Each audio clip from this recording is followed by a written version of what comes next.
Hello, good morning সবাইকে। সবাই কেমন আছো? আই হোপ সবাই খুব ভালো আছো। আমিও খুব ভালো আছি। আমি পূজা তোমাদের সাথে শেয়ার করতে চলে আসলাম আবারও একটা নতুন ব্লগ নিয়ে।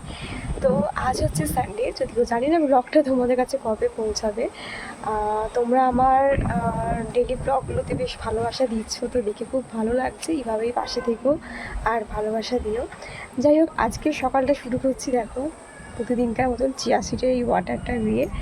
তো এটা খেয়ে বেশ ভালো রেজাল্ট পেয়েছি আমি। আর দেখো বৃষ্টি যেন আমাদের পেছনেই ছাড়ছে না, চারিদিকে মেঘলা ওয়েদার, সাথে এই যে জামা কাপড় কিচ্ছু শোকাচ্ছে না। তো এরকম প্রবলেম আই থিঙ্ক সবার বাড়িতেই হচ্ছে। যাই হোক, মাম্মা উঠে চলে গেছে নিচে, ওকে দিয়ে এসেছি, ময়দা মেখে দিয়ে এসেছি। আজকে যেহেতু সানডে, সানডে মানেই তো খাওয়া দাওয়া। আর এখন সব কাজবাজ সেরে আমি যাবো নিচে ওকে ব্রেক। তো যাই হোক, চলো আজকে ব্লগটা তো এখান থেকে শুরু করলাম। আর আজকে সারাদিন কী কী করছি সবটাই তোমাদের সাথে শেয়ার করব। তো এই ব্লগটার সাথে থাকো আর ব্লগটা এনজয় করো। চলো নিচে গিয়ে দেখা হচ্ছে। থেকে নিচে এসে সোজা চলে আসলাম আজকের সানডের ব্রেকফাস্ট নিয়ে। আর প্রতি সানডেতে কিন্তু আমার মাম্মামও আমাদের সাথে এই ব্রেকফাস্টটা করে থাকে। আর ও কিন্তু এইগুলো খেতে ভীষণ পছন্দ করে। যেহেতু এগুলো বাড়িতে বানানো, তার জন্য কিন্তু ওকে সানডে করে এই ব্রেকফাস্টটাই দিয়ে থাকি। যাই হোক, দেখো তোমাদের দাদাভাইকে ব্রেকফাস্টটা সার্ভ করে দিয়ে আমিও কিন্তু আমার ব্রেকফাস্টটা নিয়ে নিলাম। আজকের সানডেটা যেন একেবারে জমে ক্ষীর হয়ে গেছিলো একদম সকাল থেকে। তারপরে কিন্তু ব্রেকফাস্ট সেরে নেওয়ার পরে দেখো তোমাদের দাদাভাই আর মা মিলে একটু বাজারে যাচ্ছে।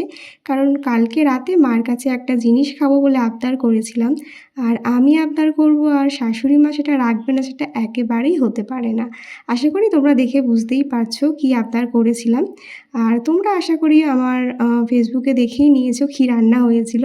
তবুও তোমাদেরকে ডিটেলসে একটু দেখিয়ে দিই। তো দেখো, আজকে হবে হচ্ছে মিক্সড ফ্রায়েড রাইস আর চিকেন কষা। তো চিকেনটা এখানে দেখো ম্যারিনেট করে রাখবো। চিকেনটা যদিও আমি করব, তার জন্য সব কেটে কুটে বেটে রেখেছিলাম। তারপরে মা আসার পরে কিন্তু ম্যারিনেট করে চিকেনটা রান্নাও করে ফেলেছিলাম। আর মাকে আমি হেল্প করে দিয়েছিলাম সব সবজি টবজি কাটাকুটি করতে। যাই হোক, কে কে ভালোবাসো এই কম্বোটা অবশ্যই জানিও। আমার তো ভীষণ ভালো লাগে, অনেক দিন ধরে খুব ইচ্ছে করছিল জানো তো। তো মাকে বললাম, আর মা সেটা না রেখে একেবারেই পারলো না, বৌমার আবদার বলে কথা। যাই হোক, তোমাদের সাথে গল্প করতে করতে আমার শাশুড়ি মার কিন্তু মিক্সড ফ্রাইড রাইস একদম হয়ে গেছিলো। তো প্রথম সার্ভ করেছিলাম মাম্মামকে, কারণ কারেন্ট চলে গেছিলো, ওর খাবারটাও সেরকম রেডি করা হয়নি। তো দেখো, ওকে মেটে আর আলু দিয়ে খাওয়াচ্ছিলাম। তো প্রথমে তো একটু খেলো, তো খেয়ে একটু ঝাল লাগছিলো বলে পুরোটা আর খাইনি। তারপরে ওর খাবারটা খাইয়ে ওকে ঘুম পাড়িয়ে দিলাম। তারপরে আমি চলে আসলাম স্নান করতে। প্রতিদিন তো সকালে স্নান করিনি, আজকে আর সকালে স্নান করিনি। তো স্নান টান করে একদম চলে আসলাম। আর আজকে কিন্তু প্রচণ্ড জোরে খিদে পেয়ে গেছিলো, কারণ আজকে যেহেতু আমার ফেভারিট রান্নাটা হয়েছিল। তো এই হচ্ছে আজকের কম্বো, দারুণ টেস্ট হয়েছিল খেতে।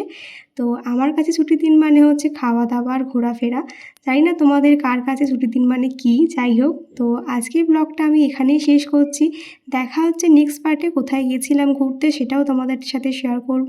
নেক্সট পার্ট দেখার জন্য অবশ্যই চ্যানেলটা ফলো করে দিও। তাহলে চলো আজকের মতন টাটা, দেখা হবে নেক্সট ব্লগে, বাই।